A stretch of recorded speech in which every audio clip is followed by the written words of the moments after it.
La entrevista, el análisis, la opinión y la polémica. Cara a cara. Con el periodista Marcos Arana.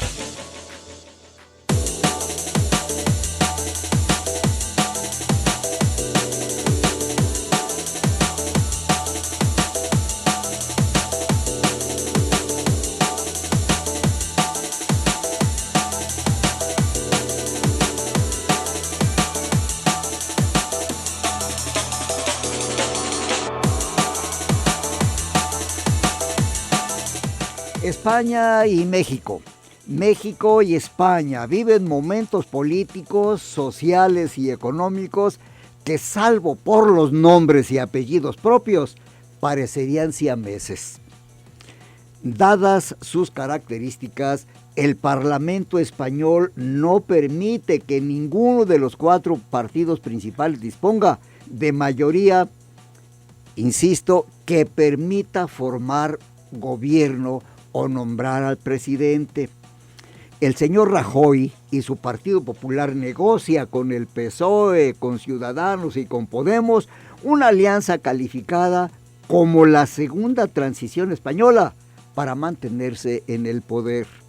La corrupción de sus propios correligionarios, los problemas económicos, la inconformidad social y de pilón el movimiento separatista catalán pintan un panorama gris tirando a negro para el todavía presidente español. En México, el presidente Peña registra el más bajo nivel de popularidad de los mandatarios de la época postrevolucionaria. La corrupción, la inseguridad, la crisis económica que mantienen viva la zozobra del presidente mexicano se ahonda. ¿Por qué? Porque hoy abre el mercado petrolero mexicano con escasos $20 por barril.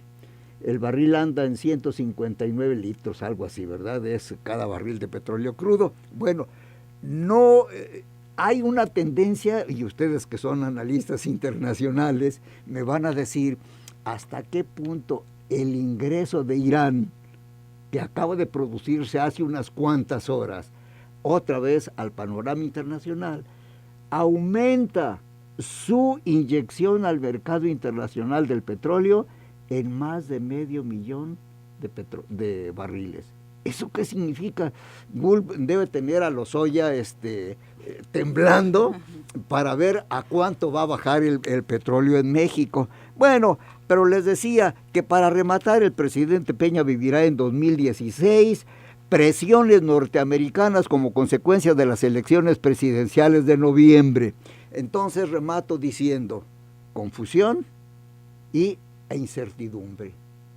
No sabemos, por eso hoy el programa Cara a Cara ha invitado a 2 analistas internacionales en cuanto a temas de la Universidad del Valle de Atemajac. Ellos son Adriana Hernández y Andrés Barba, para que nos ayuden a entender qué está pasando y sobre todo, ¿hacia dónde vamos? Un gusto, Marcos. Muy buenos días. Adriana, buenos días. Buenos días. Gracias por la invitación. Pues gracias por venir y comenzamos. Adriana, ¿cómo sientes tú? Descríbenos desde tu perspectiva la situación de España y en un momento lígala con lo que está sucediendo en México. Bueno, en España es un poco distinto porque ellos son parlamentaristas y nosotros votamos al presidente, ellos no. En ellos bueno, lo votamos en las urnas, ¿verdad? Lo votamos en las urnas. y ellos pues no lo votan en las urnas, ellos votan a un partido. En donde podríamos tener similitudes es precisamente en esa división en el Parlamento, que obviamente estancan las decisiones del país y hay una falta de propuestas para convertirse en politiquería. No hay política, no hay propuestas para los problemas reales que tiene el país. No, ni Podemos, ni Ciudadanos, ni el PP, ni el PSOE han propuesto una solución al desempleo, una solución viable. Ninguno ha propuesto tampoco una solución a las crisis. No han hablado de la relación o de posible amenaza que tienen con los terroristas, que España es es un objetivo Sí. de Daesh o del Estado Islámico.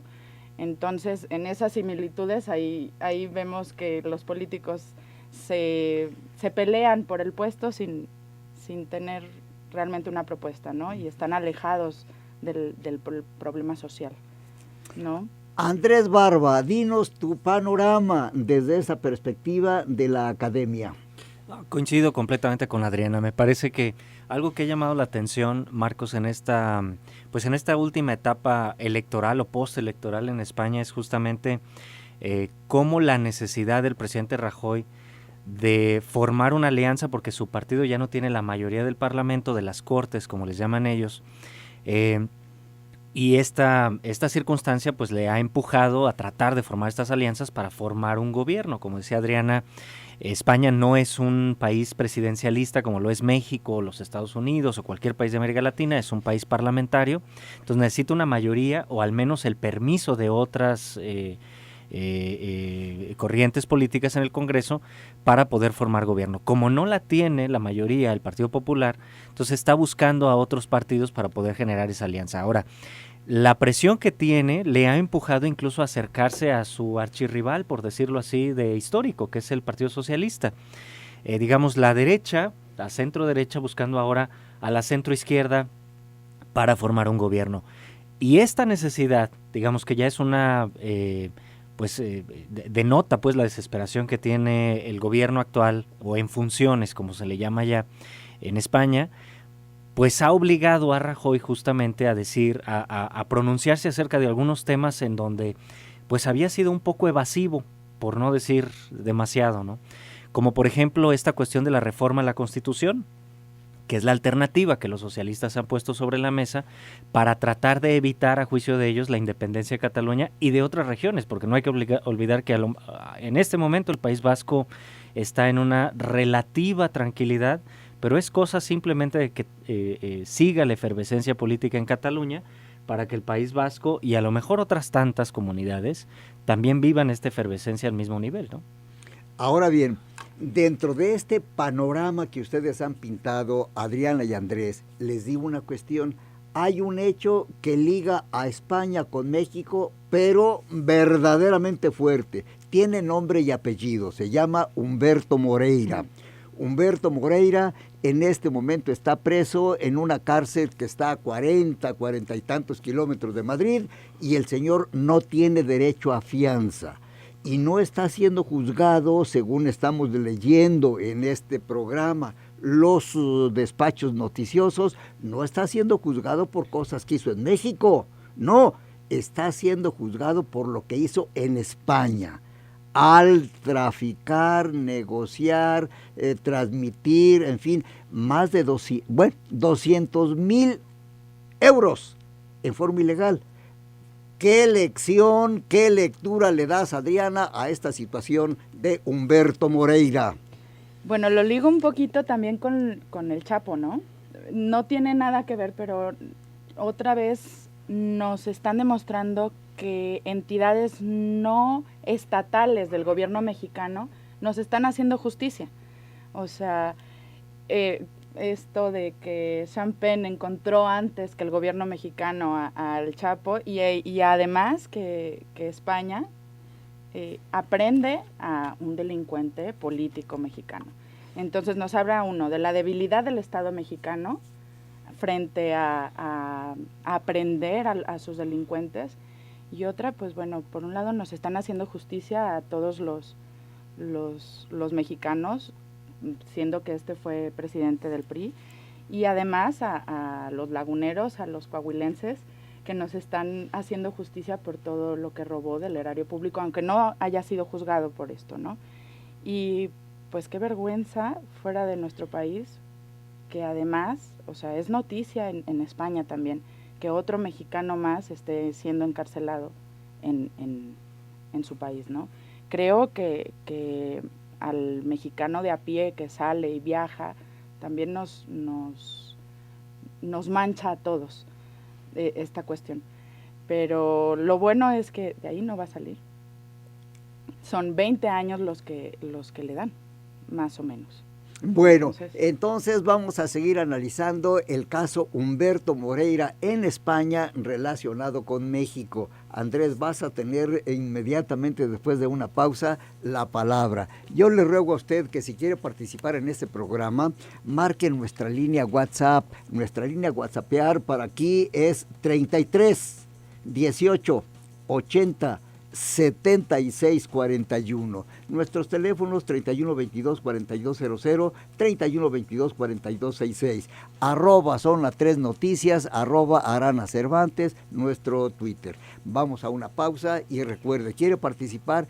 Opine sobre el caso Humberto Moreira que se está manejando en España, por supuesto con repercusiones directísimas en México. Pausa.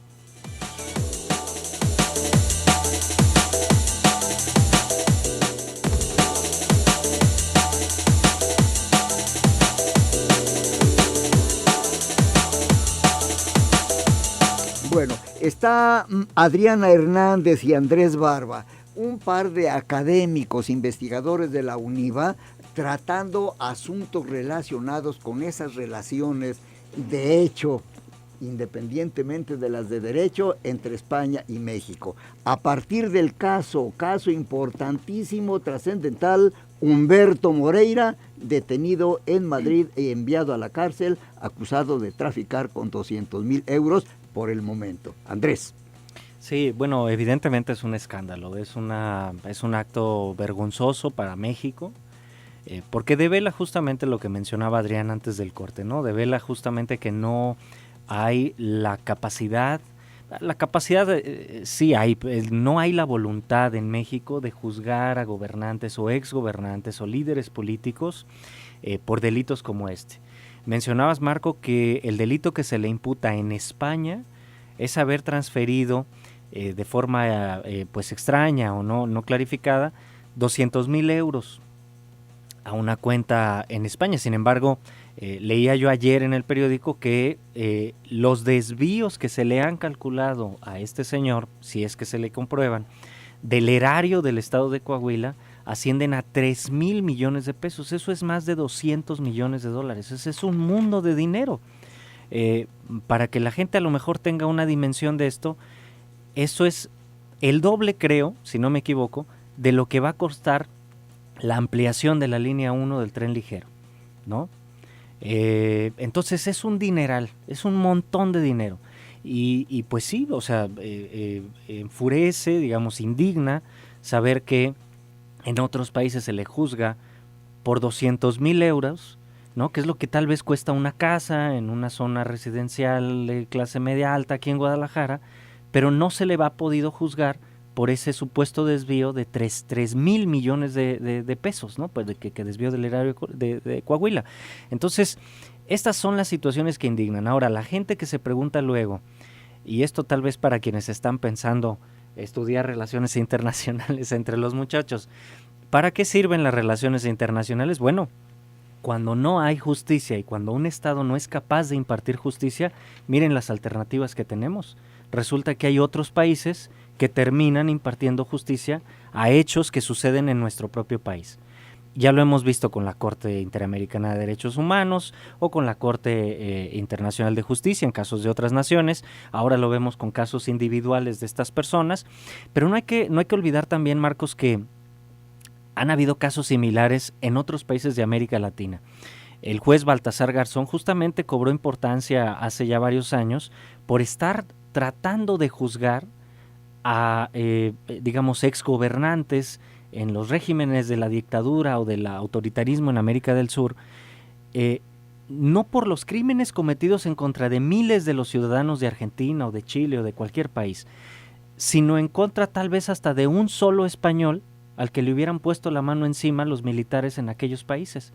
Pero bueno, pues como no se les puede juzgar por los argentinos o los chilenos, el juez español juzga a estas personas por uno solo de sus ciudadanos. Entonces, es de verdad vergonzoso que terminemos dependiendo de otras naciones, amigas, España o los mismos Estados Unidos a veces, terminan ayudándonos a hacer justicia de crímenes que se cometen en nuestro propio país, ¿no?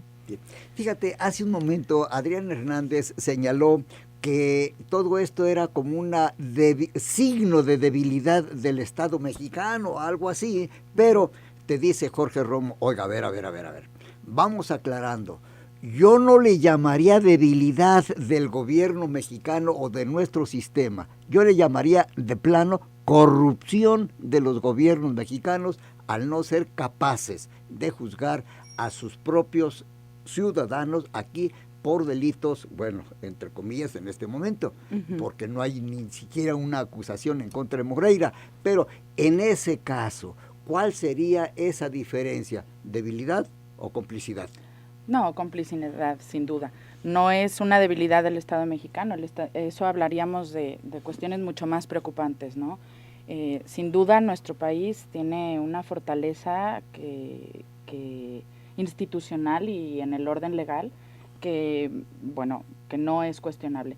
Lo que sí es cuestionable es lo que mencionaba nuestro compañero Andrés, es esa voluntad política de juzgar. Además no tenemos ni la costumbre ni la voluntad, como si se siguiera el fuero, que incluso ese fuero no contempla estas cuestiones, ¿no? Creo que México es un estado fuerte, pero deberíamos fortalecer eso, el orden legal o la justicia, porque eso también habla de un debilitamiento precisamente de las leyes a intentar atraer inversión. ¿Cómo pretendemos atraer inversión? Yo siendo un inversionista extranjero y voy a poner dinero en nuestro país, le exigiría al gobierno mexicano, dame señales de que mi dinero va a estar seguro. Dame señales de que yo, si invierto en ese país, va a estar seguro. Y esa voluntad no se observa, o se observa de otro, o la interpretan de otro modo los políticos, ¿no? No creo que los gobernantes en México tomen en cuenta que esto también merma la intención de invertir. Y sobre todo yo creo que es eso, ¿no? La parte, digamos, de la voluntad política para juzgar a estos personajes. Porque, bueno, en algo estoy de acuerdo con Adriana. Efectivamente tenemos instituciones en México, ahí están los jueces, hay una serie de jueces nombrados, hay abogados, hay fiscales, hay toda una estructura institucional. Creo que nuestro radio escucha cuando habla de complicidades o cuando uno dice de debilidades, no es que no haya instituciones, es que no están funcionando como debieran. Digamos, si lo estuvieran haciendo, entonces a este señor que se le está juzgando o que se le debería de juzgar por ese supuesto desvío de 3,000 millones de pesos, ese juicio debería de estar aquí y hasta en Coahuila, porque es dinero de la gente de ese estado, ¿no? Entonces, en México es donde se les debería de juzgar. Ahora, pues sí despierta sospechas, desde luego, que un desvío de este volumen tan desproporcionado de dinero, nadie lo hubiera descubierto, y mucho menos la sospecha, digamos, que se le hubiera descubierto, genera sospecha que su mismo hermano es el gobernador actual de ese estado. Entonces, pues obviamente genera sospechas, debe decir, bueno, ¿quién le va a juzgar así? O el mismo caso del subsecretario en la Secretaría de Gobernación, no recuerdo el cargo exacto, del Partido Verde, que después también resultó que pues finalmente ya no había sustento en la acusación que le había hecho la FEPADE, ¿no? Entonces, estos casos de cuando hay grandes personajes políticos con una presunción, digamos, de culpabilidad, y después resulta que no pasó nada, que no era nada, que no se le puede juzgar, y luego resulta que en otros países sí se encuentran las evidencias, caramba, pues eso sí genera, digamos, la idea de que pues no es que nos falten instituciones, sino que no funcionan como deberían. A ver, Andrés Barba, entonces, ¿cómo podemos entender la expresión Estado de Derecho? ¿Qué significa en este momento para los mexicanos y en México el Estado de Derecho? ¿Qué es eso? Pues no soy abogado, pero supongo que la expresión alude un poco a que la gente respete la ley. Digamos, que la gente respete las leyes que existen, que no encontremos, vías o caminos, digamos, para tratar de transgredir las leyes, ¿no? Creo que si hay abogados en el auditorio, tal vez me puedan corregir si me equivoco, pero ese es el marco de una convivencia armónica de la sociedad. Digamos, cuando vivimos en un Estado de Derecho, quien infringe las leyes entonces tiene que recibir una sanción. Y en función de la gravedad de esa, digamos, de la violación de esa legislación o de esa ley, pues vendrá la proporcionalidad del castigo. Obviamente no es lo mismo robar un caramelo de una tienda que asesinar a una persona. Obviamente ahí tiene que haber una escala de castigo, pero el Estado de Derecho tiene que ser simplemente el respeto irrestricto a las leyes, ¿no? Para generar esa esa sociedad armónica que debe de existir, ¿no? Un comentario más de Anselmo dice lo siguiente: hay un dicho que señala, lo que sale de tu casa es lo que se vive dentro de ella. Eso es a propósito pues del caso Humberto Moreira. Dice, a ver, estabas mencionando de las inversiones, de la llegada de capitales a México, pero a la luz precisamente de casos como el de Humberto Moreira, ¿qué actitud podrá asumir un inversionista en potencia para venir a México, Adriana? Bueno, yo creo que sí afecta, pero el que decide invertir en México no es nada más por la cuestión política o el ambiente político que existe. También tenemos ciertas gracias que nos los da la geopolítica, la cercanía con Estados Unidos, que eso no nos va a quitar ninguna inversión. Sin embargo, sí nos las puede desviar o ganar países parecidos a México en esta situación. A lo mejor un Perú, un Venezuela, se pueden llevar las inversiones en este sentido, o turismo, ¿no? Ahora, hay dos tipos de inversionistas ahí, ¿eh? O sea, hay un inversionista que seguramente ve hechos como estos y, como dice Adriana, seguramente dirá, bueno, mejor en México no, ¿no? En México es evidente que hay problemas en cuanto al funcionamiento de su sistema de justicia o de impartición de justicia, tanto del Poder Judicial como del Ejecutivo cuando está procurando la justicia, etcétera. Pero habrá otros inversionistas que dirán, pues entonces ya vemos y ya observamos cómo es el modus operandi en ese país. Entonces, pues en ese país no es nada más que haya que cumplir las leyes, sino que hay que invertir. Impuestos. Sí, claro. Aquí hay que invertir mucho dinero en hacer relaciones públicas con las autoridades, porque cuando hay un problema ellos son los que nos van a ayudar. No hay que olvidar casos escandalosos, Marcos. Yo me acuerdo ahora el de una empresa ahí de autoservicio, una cadena departamental que empieza con W, que empezó a recibir permisos en cualquier cantidad de municipios de México a partir de sobornos que le hacía a las autoridades municipales. Y bueno, para que les ofrecieran terrenos, para, digamos, abrir sus almacenes, etcétera, ¿no? Y pues así crecía y crecía y crecía y crecían las ventas de esta cadena y nadie se explicaba cómo, y había estudios de si era su management o su sistema de administración interna y cadenas de suministro, etcétera, etcétera. Pero nadie veía esa parte. Entonces yo creo que esos inversionistas desafortunadamente son los que estamos atrayendo también, con esta imagen que estamos dando. Claro. Importante, bueno, a Adriana y Andrés les están comentando, por favor, métanle la mano al tema de el Congreso dividido.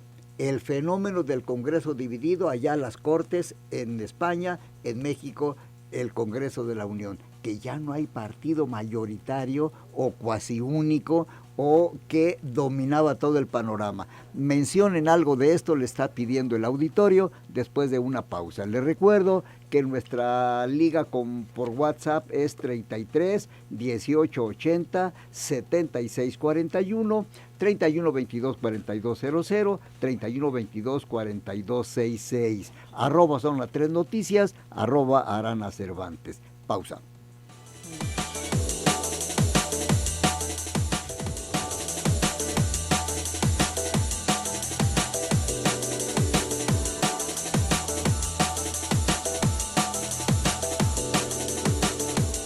Antes de ir al corte, yo pregunté a Adrián Hernández y a Andrés Barba lo siguiente: a ver, ¿cómo podemos entender ese fenómeno ya parecería que llegó para quedarse de los congresos plurales, los congresos no dominados por un solo partido?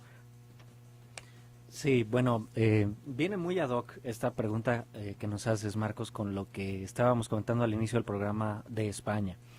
En España en este momento tienen un parlamento, una cámara de diputados dividida completamente, que esto es muy distinto de los escenarios previos electorales, ¿no? En donde había, si bien no un único partido, como sí ocurría en México el siglo pasado sobre todo, sí había una dominación, un predominio, por decirlo así, o más bien mejor dicho, un predominio de dos partidos, ¿no? La centro derecha, el Partido Popular, la centro izquierda con el Partido Socialista Obrero Español. Sin embargo, desde hace pues un par de años han venido surgiendo algunas corrientes políticas que no están conformes con ninguna de las dos corrientes tradicionales políticas en España. Entonces ahí ha venido surgiendo Podemos, que es un partido con una tendencia de izquierda, pero una izquierda un poco más contundente, por no decir radical, vaya, que ya lo he dicho, pero un poco más contundente que el Partido Socialista, no menos de centro, por decirlo así. Y por el otro lado está Ciudadanos, que también es de derecha, pero parece que está más centrado que el Partido Popular, ¿no? Entonces son escenarios muy interesantes. Como sea, a lo que se ha podido observar a esta distancia aquí en México de lo que sucede allá, es que Ciudadanos está más en comunión, está más cercano, tiene un mayor entendimiento con el Partido Popular, que es su homólogo ideológico, de derecha, que el que ha tenido el Partido Socialista con Podemos. Y esto ha sucedido, a juicio de un servidor, especialmente por un asunto muy polémico para estos dos partidos de izquierda, que ha sido la posibilidad de generar las reformas o las modificaciones legales que sean necesarias para permitirle a Cataluña tener un referéndum independentista, digamos un referéndum para saber si la gente desea ser una nación o un estado independiente del resto de España. Y esto es lo que tiene dividida a la izquierda. Entonces, siempre han surgido estos temas polémicos en países que están acostumbrados a esta pluralidad política, a esta diversidad de partidos representados en los congresos, que hace que los acuerdos sean difíciles o imposibles, como parece que es lo que está sucediendo en España. Sin embargo, hay unos países con más experiencia que otros. Aquí en México tenemos esta diversidad política desde el 97 y cada vez más fragmentada. Al principio, pues la teníamos cuando el PAN y el PRD pues adquirieron juntos, toda la oposición con otros partidos pequeños, la mayoría de la Cámara de Diputados, que no del Congreso de la Unión, porque el Senado seguía siendo mayoría el PRI. Y en el 2000 ni qué se diga, ¿no? También el PAN, el PRD y otros partidos, las mayorías. Pero después el PAN y el PRD han reducido significativamente en las últimas elecciones su representación. Y la han ganado otros partidos minoritarios que ahora ya ni tan minoritarios son, como la misma Morena, o el Partido Verde, que antes recuerdo que Diego Fernández de Ceballos les llamaba la chiquillada, ¿no? Uh-huh. No se me olvida, y a todos los partidos pequeñitos. Y pues ahora ya ni tan chiquillos, parecen adolescentes estos partidos, porque pues el Partido Verde ya tiene un buen número de legisladores. Entonces, yo creo que esto es parte de la democracia, pero también de la realidad social que estamos viviendo, Marcos. La gente y la generación actual que empieza a votar ya no le encanta y ya no está tan, ya no siente estas afinidades con los partidos tradicionales. Eso lo vemos aquí, lo vemos en España y lo vemos en cantidad de países. Adriana, ¿la pluralidad parlamentaria llegó para quedarse o es un fenómeno accidental de circunstancia? No, sin duda llegó para quedarse, salvo que algún partido milagrosamente lo haga muy bien y que decidan votarlo todos. Pero algo de destacar, sí puede generar un problema la alternancia o el Congreso dividido más bien. Cuando tendríamos estas mayorías nos daba un escenario aparente de gobernabilidad porque todas las decisiones pasaban, ¿no? Era una sola corriente política la que proponía y obviamente todo se autorizaba y todo pasaba bien. Y esto nos da un cierto escenario de gobernabilidad, un ambiente propicio entre el electorado y en el Congreso. Pero algo que, bueno, la alternancia, el Congreso dividido, la no mayoría, nos equilibra el poder también para no generar estos grandes dinosaurios del colmillo que van arrastrando, ¿no? Y también para evitar casos como el de Moreira, ¿no? Pero a mí lo que me llama la atención es este surgimiento de estas dos grandes fuerzas de Podemos y Ciudadanos en España. Aquí lo podemos tomar como Movimiento Ciudadano, por ejemplo, pero yo creo que Ciudadanos y Movimiento Ciudadano están teniendo esa fuerza porque el que se monte en el discurso ciudadano que aparenta una participación mayor de la sociedad va a ganar mucho electorado. Me explico. No es, por ejemplo, a mí me suena, me rompe la cabeza en teoría política, yo soy licenciada en ciencia política, este discurso de ser ciudadanos, pero ser de derecha.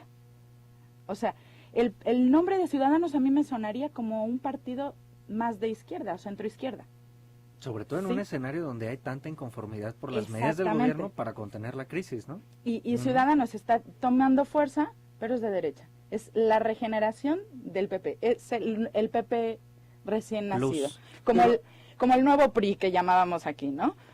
Pero hay una pregunta, están diciendo, bueno, pero acuérdense que Podemos tuvo su nacimiento con un movimiento que en un momento también llegó a penetrar en México, los indignados. Claro. Ujú. Sí, hablando de Podemos, desde luego, Adriana se refería en esta reflexión a Ciudadanos, que es como el que más se acerca al centro derecha. Ujú. En el otro extremo del espectro político está Podemos, justamente. Y sí, Podemos surge de este grupo creciente de la sociedad española que se siente inconforme y agredida por el gobierno de Mariano Rajoy, el gobierno del Partido Popular, por las medidas extremas en algunos casos o en muchos casos que tomó el gobierno para contener las gravísimas condiciones en las que cayó España después de la crisis del 2007-2008. Uno entiende, digamos, un poco las razones del gobierno español para tomar algunas de esas medidas, porque uno lo entiende como mexicano, porque aquí las hemos vivido Sí. pues desde los 70, ¿no? Básicamente, para hablar de la historia moderna del país. Pero, digamos, en un país que acababa de ingresar a la democracia desde fines de los 70, en un país que tuvo este boom cultural, económico en los 90 sobre todo, ¿no? Después de su ingreso A la Unión en los Europea. 80 a la Unión Europea, que había ingresado a la OTAN, en fin, un país con tanta esperanza, con tanta una economía boyante, con tanta presencia en el mundo, especialmente en América Latina, y de pronto cae en esta desgracia económica del año 2008 y en adelante, pues evidentemente fue necesario medidas drásticas del gobierno para tratar de contener el agravamiento de las condiciones económicas del país. Y eso le pegó a programas sociales, y eso le pegó al desempleo, le pegó a muchas cosas. La gente se siente agredida. Pero ¿sabes ¿no? qué, Andrés? Yo creo que, no sé, salvo tu mejor opinión, la crisis de España es una crisis propia. Sí, entiendo la crisis hipotecaria, el efecto dominó que generó la crisis en Estados Unidos, pero en España era como una disculpa, desde mi percepción, una disculpa del gobierno a todo lo sucedido durante el franquismo, a dar y dar y dar e invertir en política social. O sea, tenían tantas ayudas, la ayuda del paro, becas a universitarios, aunque reprueben en cientos mil veces, ¿sí? Entonces todo esto generó una población... O las inversiones ociosas en aeropuertos que ahora ya ni se usan, ¿no? Y tienes por ejemplo. Pueblos fantasmas pero nuevos. Entonces esta ayuda exacerbada por parte del gobierno español generó una población que no vivió en el franquismo muy cómoda, ¿sí? Bueno, pero hay una cuestión, Adriana y Andrés. Llegó el paro al 25% de la población productiva. Importante que analicen eso, pero les voy a pasar varias cosas del público porque se me están acumulando. Dice, miren, María Luisa dice, hablando de políticos corruptos, por favor, hablen del saqueo que se ha hecho, no solamente individual, sino como sistema a Pemex, y que lo tiene en este momento, como dijimos hace un rato, con precios que amenazan llegar a 10 $2 el barril, que sería, no sé, una tragedia. Y luego dice, oigan, hablen también sobre que la ley debe aplicarse indistintamente. Ahora que estamos viendo casos como el de Humberto Moreira, qué bueno, es alentador, pero Efrén Gómez dice, ante la ley todos somos iguales. Hay que... Y luego, esta está interesante. Dice, soy taxista y les digo, me preocupa, me da cierta tristeza sobre lo que se está esperando o lo que estamos viviendo en México políticamente. Nuestro país no cambia. Vean ustedes en Colima, ganó el PRI, sigue gobernando y está ganando en otros estados. Comenten algo sobre eso. Pero aquí les va otra. Dice, es muy claro que los españoles y sus países hijos, así lo comenta Claudia, dice, tenemos la misma debilidad, la falta de espíritu de servicio, de honestidad, de conciencia recta y de patriotismo. Una vez que llegan al poder, se olvidan de todos estos valores y principios. Caramba, me llama la atención este tipo de reflexiones. Pero sobre la cuestión de los inversionistas que prefieren lugares seguros para arriesgar su dinero, dice, lo que menciona Adriana de las empresas que valoran, que escogen los países más seguros, dice, se llama evaluación de riesgos. Y si afecta la decisión, sí afecta la decisión, porque el ambiente político de un país puede llevar a casos como el de Venezuela, donde arbitrariamente les fijan los precios, por ejemplo, a los electrodomésticos, aunque la cadena comercial no recupere ni siquiera el costo.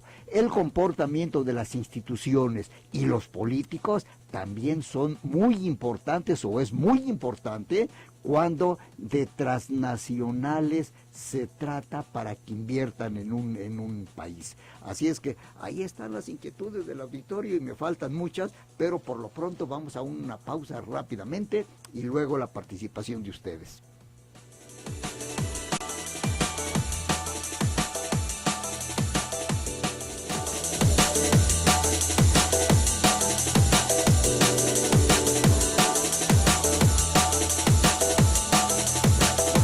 Están todos los comentarios que está haciendo el auditorio acerca de los comentarios que ustedes están haciendo. Pero preguntan, por favor, ¿por qué en países como España llegan a juzgar o a sentar ante el banquillo de los acusados a la mismísima hermana del rey de España?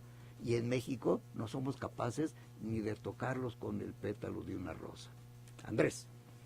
Bueno, hay muchas razones, digamos, algunas que se nos vienen a la mente en ese momento, pues es, pues tal vez tienen un sistema de impartición de justicia o de procuración de justicia menos tutelado por el Poder Ejecutivo, ¿no? Digamos, allá quien está juzgando no depende exactamente de las decisiones del presidente, del gobierno.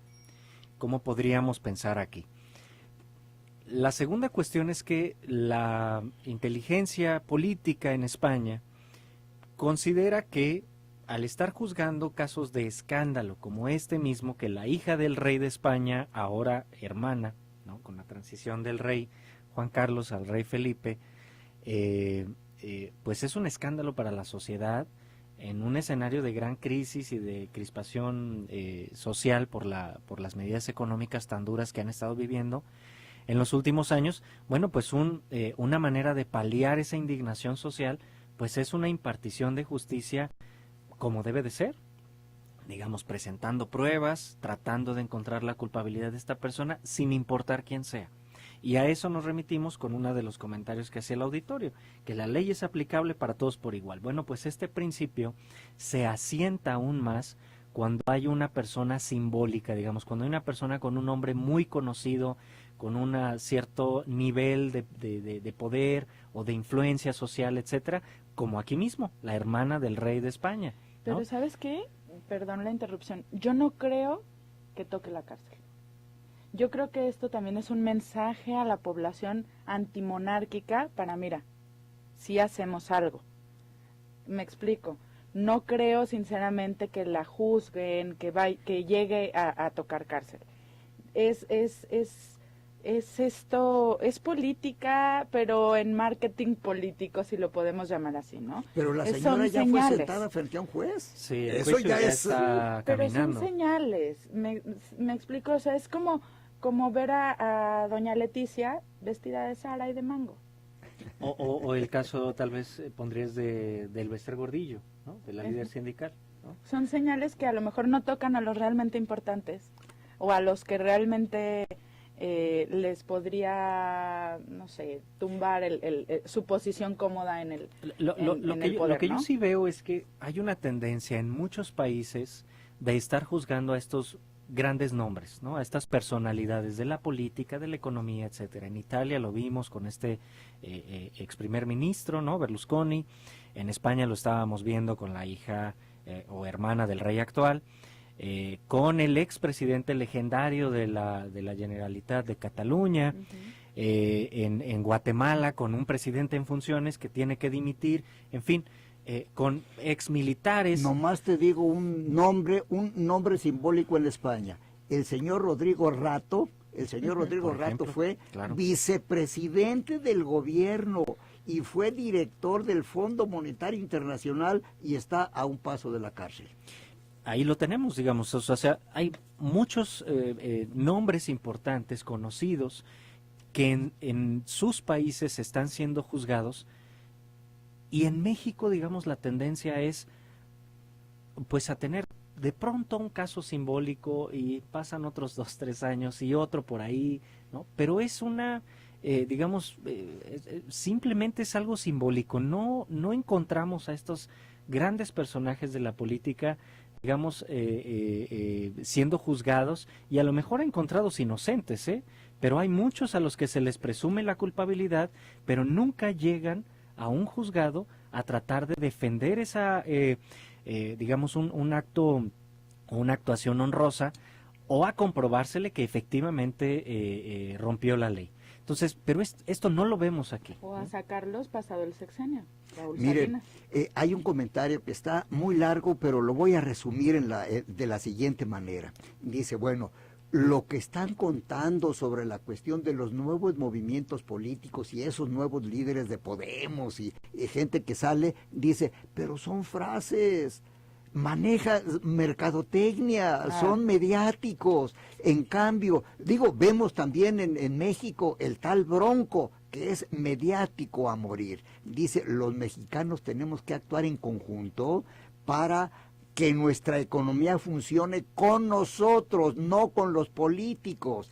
Aprender a no dejarnos y hacer valer nuestros derechos ciudadanos en todos los aspectos y en todas las áreas. Aprender a caminar con la frente en alto y dejar de ser unos agachones. No estoy incitando a la rebelión, sino solamente a vivir, a trabajar y a ser tratados de acuerdo con nuestras ideas y no con las ideas y las formas que practican nuestros políticos o los gobiernos que quieren que actuemos y seamos como ellos dicen, no como nosotros creemos. Dice, termino con esto, demos ejemplo en nuestra vida personal y familiar de lo que queremos que sea México. Adriana. Claro, miren, bueno, es bien sabido el dicho de cada pueblo tiene el gobierno que merece, ¿no? También debemos pensar en que el gobierno no son extraterrestres emanados de otro lugar, son emanados de nuestra propia sociedad. Entonces la crisis de valores está en nuestra propia sociedad, está en casa, ¿no? Como no sé si han visto en redes sociales que el mexicano quiere 2 tipos de mexicano, ¿no? Quiere el policía que no me multe o que sea recto pero que me dé chance, ¿no? O quieren una esposa fiel pero que la vecina, ¿sí me explico? O sea, somos doble cara también, o sea, que tenemos el pueblo el gobierno que merecemos, ojalá no fuera así, ojalá no fuera, digamos, esto. El punto es que la crisis de valores surge no del gobierno necesariamente o en exclusiva, mejor dicho, sino surge también de una crisis o de un rompimiento de valores de nosotros mismos, de la sociedad, ¿no? Entonces, es muy importante que la gente cuando piensa, por ejemplo, cuando envía a sus hijos a la escuela, o sea, jamás piensen que en la escuela van a aprender todos los valores que van a necesitar. En casa es donde se aprenden. Entonces, después esos hijos crecen, estudian y se van a la política. Y a ellos mismos les van a acusar de corruptos y de ladrones y todo eso. ¿De verdad vamos a formar ladrones, corruptos, etcétera? Pues evidentemente no es lo que queremos quienes somos padres, ¿no? Claro que Entonces, creo que el punto, Adrián, aquí es que todos tenemos una responsabilidad que cumplir. Y si no queremos que se sigan viendo estos hechos vergonzosos, pero al final de cuentas que imparten justicia, como el de este señor, exgobernador de Coahuila, que termina siendo juzgado en otro país, excepto el propio, pues tenemos que empezar nosotros aquí en casa, ¿no? Bien, bueno, miren, hay muchísimos comentarios que no alcanzo a pasar, pero dice que se haga justicia, saben, en una forma muy sencilla sería quitarles el dinero robado y devolverlo al erario público, porque es dinero de todos. Sin bueno, duda, eso, Andrés sin y duda. Adriana, gracias porque vienen, fue una orientación para la gente y está a la prueba en todo lo que están comentándole. Yo le ruego que si usted quiere escuchar este programa nuevamente, sintonice 91.5 a las 20 horas aquí mismo. Gracias a usted que nos escuchó y vámonos a Canal Continental de Noticias. Gracias, Adriana, y gracias. Un gusto, Andrés. Marcos. hasta luego.